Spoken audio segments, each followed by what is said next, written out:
রাজা জ্ঞানের রাজা রসিক রাজা গোপাল ভাঁড় হাসির রাজা জ্ঞানের রাজা রসিক রাজা গোপাল ভাঁড় হাসির রাজা। না, এ যাত্রা মনে হচ্ছে জামাই ষষ্ঠীর নেমন্তন্ন আর রক্ষা করা গেল না। হায় হায়, কি যে করি, নবাব আসার আর দিন পেল না। একেবারে জামাই ষষ্ঠীর ঠিক পরের দিনটাতেই আসতে হবে। এই যে বলি, সকাল থেকে বসে কি আকাশ পাতাল ভাবছো? হ্যাঁ, ভাবনা কি আর সাধে আসে গিন্নি?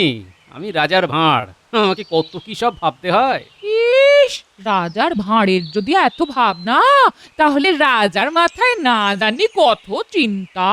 চিন্তা বলে চিন্তা, এই তো নবাব আসছেন কৃষ্ণনগর দর্শনে। তাতে তোমার কি? হ্যাঁ, তুমি কি কেষ্ট ঠাকুর? যত সব গায়ে মানে না, আপনি মোড়ল। আহ গিন্নি, তুমি বুঝতে পারছো না, নবাব আসছেন ঠিক জামাই ষষ্ঠীর পরের দিন, আর আমাকে সেখানে থাকতে হবে। তুমি থেকে কোন রাজকার্য করবে শুনি? তোমার জামাই ষষ্ঠী আছে, আর কারো না থাকতে পারে, তোমার আছে। হ্যাঁ, সে তো জানি গিন্নি, বছরের এই একটি দিন আমার যায় একটু খাতির, না হলে সারা বছর তো তোমার ওই মুখ ঝামটার সামনে জামাইয়ের খাতির বলে আর কিছু থাকে না গিন্নি। কি আমি তোমাকে মুখ ঝামটা দিয়ে? না না না না না, তোমার মুখের বাণী আমার কাছে অমৃতের মতো। মোদ্দা কথা হলো, নবাব আসছেন, তাই মহারাজ আমাকে ছুটি দেবেন না। এই, আমি তোমাকে বলে দিচ্ছি, তুমি যদি না যাও আমি তো যাবই। আর কোনোদিনে মুখ হব না। হ্যাঁ, তোমার আর কোনোদিন মুখ দর্শনও করব না। ভালো চাও তো মহারাজের কাছে গিয়ে ছুটির দরখাস্ত করো। হ্যাঁ, কি জ্বালা, শ্যাম রাখি না কুল রাখি, এদিকে নোলাটাকেও যে সামাল দেওয়া যাচ্ছে না। আহা, পোলাও, মুড়ো দিয়ে ঘন্ট, কচি পাঁঠার মাংস, আমের চাটনি, দই, বড় বড় ক্ষীরের পান্তুয়া, আহা, এ কি ছাড়া যায় না? মহারাজকে যা বলার বলেই দিই।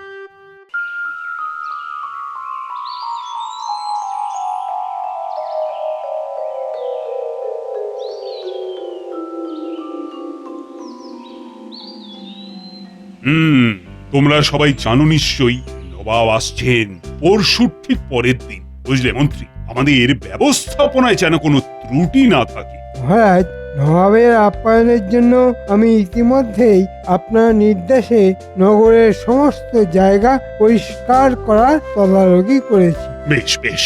নগরে কিছু জঞ্জাল জমে গিয়েছিল, তা দূর হয়েছে। মন্ত্রীমশাই কি নিজে জঞ্জাল খুঁজে বার করলেন? আহ গোপাল, তুমি আজ আবার বাজে কথা বলতে শুরু করেছো। সবাই সবার কাজ ঠিক মতো করে, তুমি বরং হে মন্ত্রীমশাই, আমার কাজ আমি তো ঠিক মতোই করি, তাই না মহারাজ? তা রাজজ্যোতিষী, তুমি বলো তো, নবাবের আসার সময় সবকিছু ঠিক থাকবে তো? মহারাজ, আপনি বিচলিত হবেন না, সময় এখন শুভ, তাই নবাব এলেও আপনার কোনো সমস্যা হবে না। বেশ বেশ। তা বিজ্ঞানী, তোমার গবেষণায় নতুন কিছু আবিষ্কার করলে নাকি? মানে নবাব দেখলে ভারী খুশি হতেন। আগে মহারাজ, আমি নতুন কিছু আবিষ্কার করতে পারলে তো সবার আগে আপনাকেই দেখাবো। জানি জানি বিজ্ঞানী। তার মানে তোমার কাছে এই মুহূর্তে নতুন কিছু নেই? আমি দিনরাত গবেষণা করছি মহারাজ, আশা করছি দু একদিনের মধ্যে নতুন কিছু আবিষ্কার করতে পারবো। বাহ বাহ বাহ। মহারাজ, আমরা নবাবের জন্য প্রস্তুত, আপনি চিন্তা করবেন না। আমি নিজে নবাবের অভ্যর্থনায় থাকছি। আমার একটি আর্জি আছে মহারাজ। বলো বলো শুনি। মহারাজ, আমার একটি অনুরোধ আছে সভাকবির জন্য। বেশ তো, শুনি তাহলে। জামাই ষষ্ঠী নিয়ে সভাকবি একটা কবিতা লিখুক বরং। জামাই ষষ্ঠী? ছি ছি গোপাল, আলোচনা হচ্ছে নবাবের আগমনের মতো একটা গুরুগম্ভীর বিষয় নিয়ে, আর তুমি সেখানে জামাই ষষ্ঠী নিয়ে ভাবছো? ভাবতে হচ্ছে মহারাজ, কারণ আমাকে জামাই ষষ্ঠীতে শ্বশুর বাড়ি যেতে হবে যে। পরশু তো জামাই ষষ্ঠী, আর তারপরের দিন নবাব আসছে গোপাল। হে, পণ্ডিত বিবাহ না করলে কি হবে, কবে জামাই ষষ্ঠী এটা ঠিক মনে রেখেছে। অসম্ভব গোপাল, নবাব আসবেন আর তুমি জামাই ষষ্ঠীতে শ্বশুর বাড়ি গিয়ে বসে থাকবে? না না না না, তা কি করে হয়? গোপালের দেখছি আসল উদ্দেশ্য ছুটি নেওয়া। কবিতার বাহানা করছো কেন গোপাল? হে মহারাজ, নাক তো নাকই, সামনে থেকে দেখলেও নাক, আবার ঘুরিয়ে দেখালেও নাক। মানে? আমার শ্বশুর বাড়ি একেবারে নাক বরাবর হাঁটতে হয়, কয়েক ক্রোশ পথ। আমি যাব, খাবো, চলে আসব, নবাবের আসার আগেই পৌঁছে যাব মহারাজ, আপনি একদম চিন্তা করবেন না। বুঝেছি বুঝেছি গোপাল, আমাকে চিন্তিত দেখে তুমি সরাসরি ছুটি চাও। এটা তোমার গুণ। ঠিক আছে, তোমার ছুটি আমি মঞ্জুর করলাম, তুমি যাও। কিন্তু নবাবের আসার আগেই তোমাকে এসে পড়তে হবে কিন্তু। মনে থাকে যেন কথাটা। বিলক্ষণ মহারাজ। তুমি আর এসে উঠতে পারবে না গোপাল, সে ব্যবস্থা আমিই করব। আমি হয়ে উঠবো নবাবের কাছে প্রিয়, আর তুমি হবে চাকরি থেকে বরখাস্ত। হ্যাঁ, আহ আহ আহ আহ। মহারাজ অনুমতি দিলে একটি কবিতা আমি পড়তে পারি। হ্যাঁ হ্যাঁ, নিশ্চয়ই নিশ্চয়ই, পড় পড়। জামাই হয়ে চলল গোপাল ভুড়ি ভোজন করতে, গন্ডা গন্ডা মন্ডা খেয়ে পারবে না গোপাল নড়তে।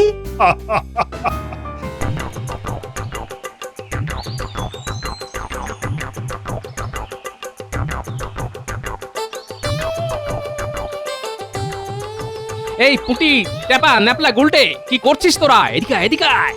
কি বলছো দাদু? আমরা এখন খেলছি। দাদু, মুরগি আছে নাকি সঙ্গে? তোরা খেলছিস সে তো আমি দেখতেই পাচ্ছি, আমার চোখে তো আর ছানি পড়েনি রে। ও দাদু, কি বলবে বলো না। শোন, কাল সকাল সকাল আমরা সবাই যাচ্ছি তোদের বাবার মামার বাড়ি। হ্যাঁ, বাবার মামার বাড়ি। হ্যাঁ, সেখানে খুব আনন্দ হবে আর প্রচুর ভালো খাওয়া দাওয়া হবে। আরে বাস! কিন্তু কাল সকালে যে পণ্ডিত মশাইয়ের কাছে যেতে হবে। পাঠশালা? আচ্ছা, ও ঠিক আছে ঠিক আছে, আমি পণ্ডিত মশাইকে পরে বলে দেবো, তোদের কোনো চিন্তা নেই, তোরা চল আমার সাথে। কি মজা, কি মজা। খুব মজা হবে। যা যা, তোরা এখন খেল, অন্ধকার হবার আগে কিন্তু ঘরে ঢুকে যাবি সব। কি হলো কি গিন্নি, আর কত দেরি করবে?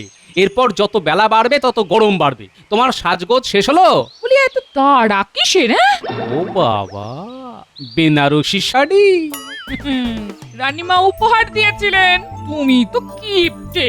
তোমার আশায় থাকলে এ জীবনে বেনারসি আর পরা হতো না। হ্যাঁ, শখ কত। চলো চলো চলো, এখন আর দেরি করো না, চলো।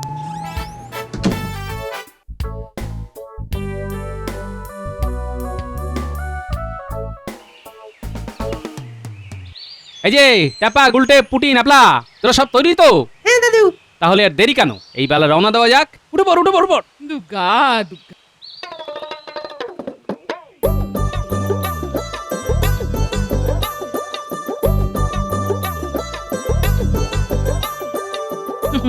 জামুটা হয়েছ, গাড়িখানা আবার না ভেঙে পড়ে। হ্যাঁ, তুমি একটু কম কথা বলো গিন্নি, তোমার কথা শুনে না গরুরা খেপে চলে যাবে। তখন তুমি গাড়ি টানবে।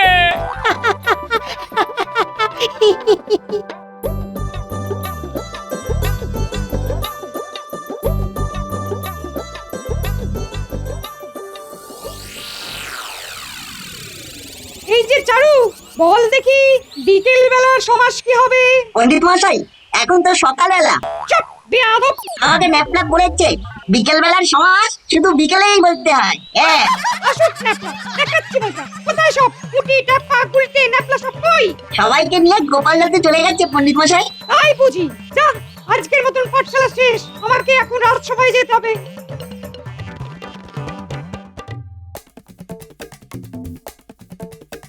মহারাজ, আমি একটি নির্দিষ্ট অভিযোগ আপনাকে জানাতে চাই। কেন পণ্ডিত, কি হয়েছে? গোপাল ছুটি নিয়ে জামাই ষষ্ঠীতে তার শ্বশুর বাড়ি গেছে। এক্ষেত্রে আমার কিছু বলার নেই। না, স্বয়ং মহারাজ গোপালকে ছুটি দিয়েছেন।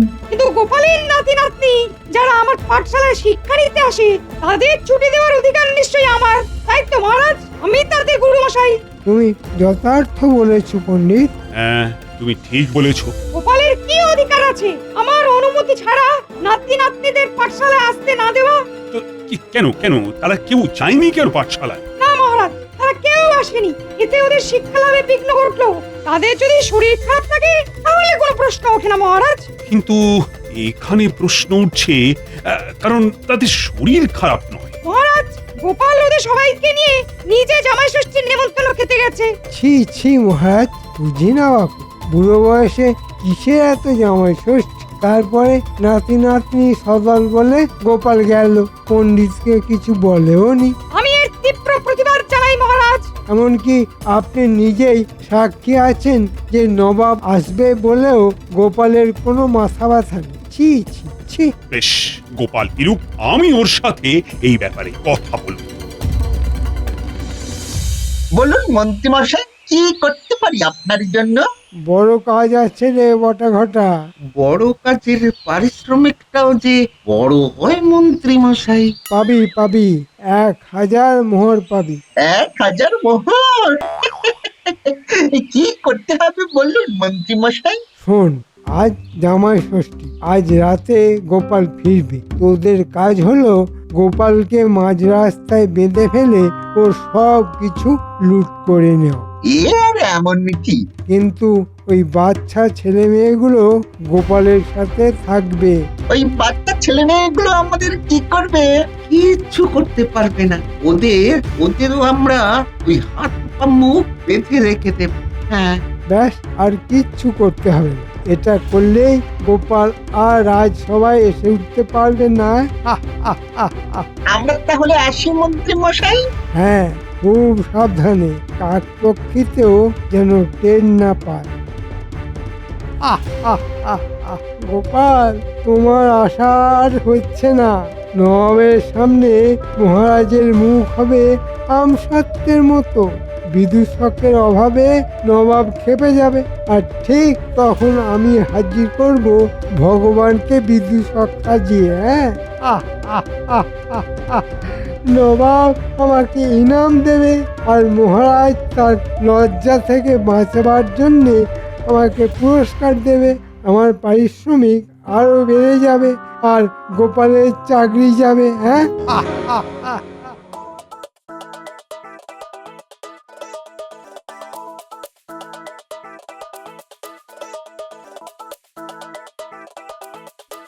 আমার আমার স্বামীকে বাঁচান রানীমা, আমার স্বামীকে বাঁচান। ছি ছি, তোমার বরের এত আস্পর্ধা। মহারাজকে বললে এক্ষুনি চাকরি যাবে। ও ভুল করেছে, তার জন্য ওকে শাস্তি দিন, কিন্তু চাকরি থেকে বরখাস্ত করবেন না। আমি কোথায় যাব? তোমার স্বামী আগেও এরকম ভুল অনেকবার করেছে, এত শাস্তি পেয়েও শিক্ষা হয়নি। রানীমা, রানীমা, আপনার দুটি পায়ে পড়ি রানীমা, আপনি যেভাবেই হোক এইবারের মতো। এইবারের মতো মন্ত্রীর কি হবে আমি জানি না, তবে আমি মহারাজকে সব কথা জানাবো। তোমার কথাও বলবো। সত্য হোক, তুমি না বললে আমরা জানতেই পারতাম না এরকম ঘটনা যা ঘটতে চলেছে। আপনার আপনার অশেষ দয়া রানীমা, আপনার আপনার অশেষ দয়া। কিন্তু তার আগে গোপালকে বাঁচাতে হবে। নবাবের সামনে গোপালকে আসতেই হবে। তুমি এখন যাও, মন্ত্রীর সাথে কোন রকম এই বিষয়ে আলোচনা করবে না, তাহলে তুমিও কিন্তু ছাড় পাবে না বলে দিলাম।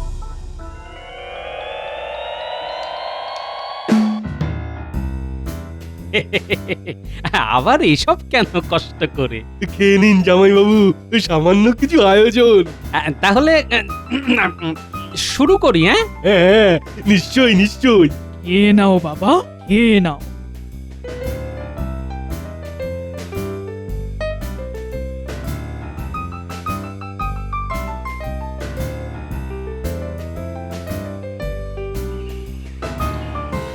কি ব্যাপার রানী, এই সময় তুমি হঠাৎ ডেকে পাঠালে কেন?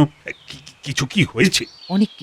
অনেক কিছু হয়েছে মহারাজ। হ্যাঁ, অনেক কিছু? মহারাজ, গোপাল খুব বিপদে আছে। সে কি? আপনি যে কোনো উপায়ে গোপালকে বিপদ থেকে উদ্ধার করুন মহারাজ। কিন্তু আমি একজনকে কথা দিয়েছি। তুমি কথা দিয়েছো? কাকে? মানে গোপালের কিসের বিপদ? যে লোক গোপালের বিপদের কারণ, তাকে খুব বেশি শাস্তি দেওয়া চলবে না। তো কে সে? আপনার মন্ত্রী।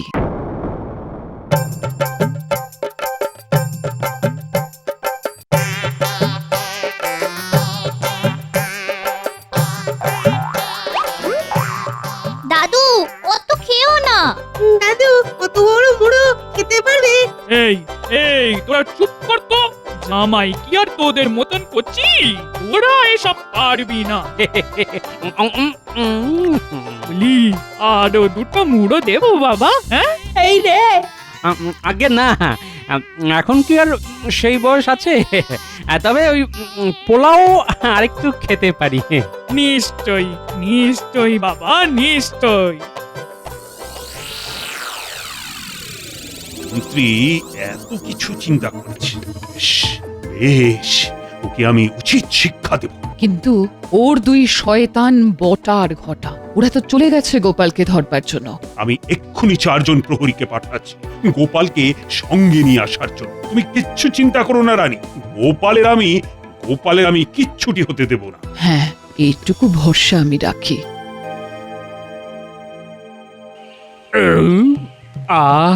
খাওয়াটা একটু বেশি পরিমাণে হয়ে গেছে।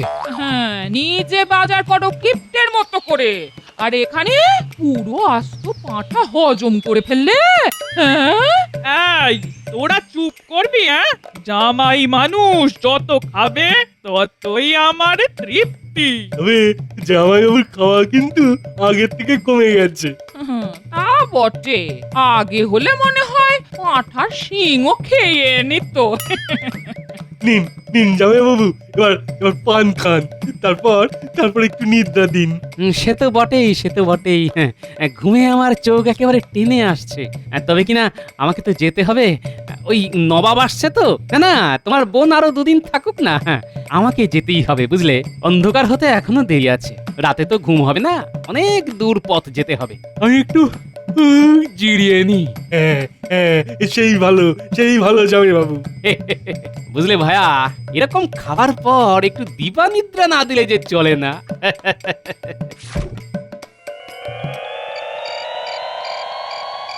অনেক রাত হয়ে গেল, গোপাল ফিরলে তো এই পথ দিয়েই ফিরবে। এই পথ ছাড়া যে আর কোনো পথই নেই। তাহলে অপেক্ষা করা ছাড়া আর কোনো উপায় নেই। মন বলছে গোপাল এলো বলে। হ্যাঁ,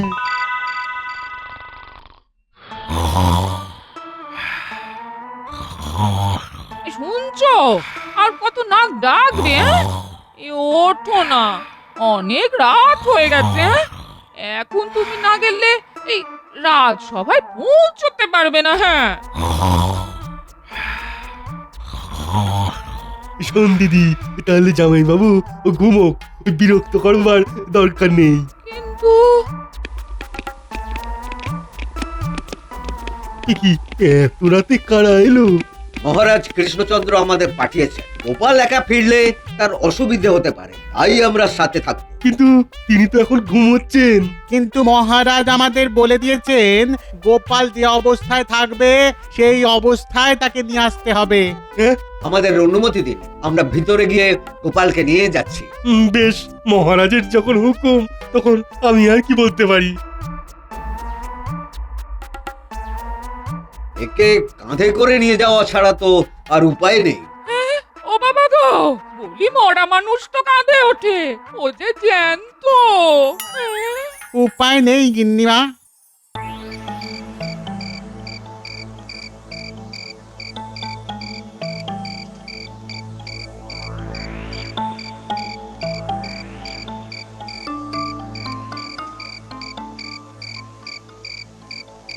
আমি দেখছি 4 জন কাকে যেন কাঁধে নিয়ে আসছে। আরে ওই তো গোপাল। ঘটা, লাফিয়ে নাম, ওকে বাঁধতে হবে। আরে এই কে কে কে কে? তবে রে, ওরে বটা, পালা পালা, এরা তো দেখছি ওই রাজার প্রহরী রে। পালা পালা বটা, পালা। দেখ কেমন মজা।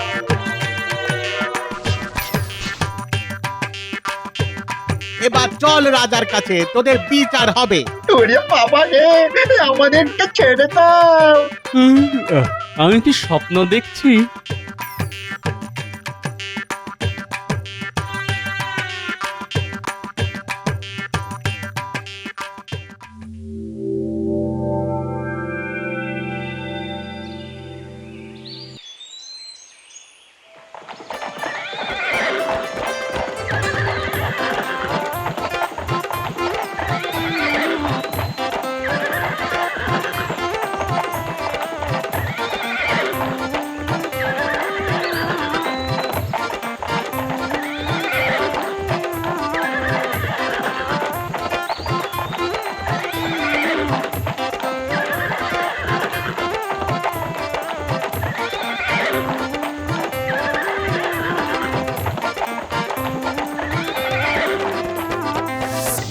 অনেকদিন পর তোমার রাজসভা দেখতে এলাম কৃষ্ণচন্দ্র।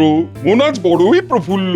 নবাবের আগমনে কৃষ্ণনগর ধন্য, স্বাগতম জানাই আমি সভাকবি নগণ্য। বেশ বেশ বেশ। আপনার জন্য আমার প্রাসাদের দক্ষিণ দিকের অতি মনোরম একটি শয়নস্থলের বন্দোবস্ত করেছি নবাব সাহেব। সে তো বুঝলাম, আমার খাতির যত্নে তুমি কোনো ত্রুটি করনি, কিন্তু গোপাল কোথায় তাকে যে দেখতে পাচ্ছি না। জামাই ষষ্ঠী খেতে গেছে নবাব সাহেব।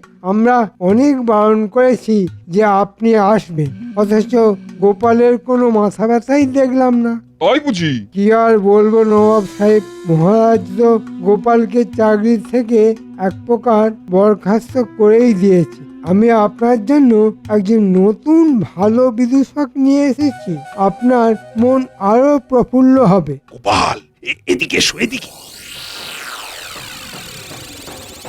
মন্ত্রী, কৃষ্ণচন্দ্র আর গোপাল আমাকে সব বলেছে। তোমার শয়তানি মুর্শিদাবাদ অব্দি সবাই জেনে গেছে। আমার মন্ত্রী হলে তোমাকে আজকেই গর্দান নিতাম, কিন্তু তুমি কৃষ্ণচন্দ্রের মন্ত্রী, কৃষ্ণচন্দ্রই তোমার বিচার করুক। মহারাজ, আমাকে ক্ষমা করে দিন, আমাকে ক্ষমা করে দিন। ছি মন্ত্রী, তুমি শেষে দুটো ছেঁচড়াকে দিয়ে গোপালকে জব্দ করতে পাঠালে। কি বুঝছো গোপাল? আসলে আমি কালা তো খেয়েছি যে এখনো তার ঘোর কাটেনি। মন্ত্রীকেও কিছু খাওয়ানো উচিত, তাই নয় কি মহারাজ? ওকে বরং হাঁড়ি হাঁড়ি ঘোল খাওয়ানো হোক। যথার্থ বলেছেন নবাব সাহেব, আপনার জুড়ি মেলা ভার। আর তুমি হলে সেই ভাঁড় যার জুড়ি মেলে না। হ্যাঁ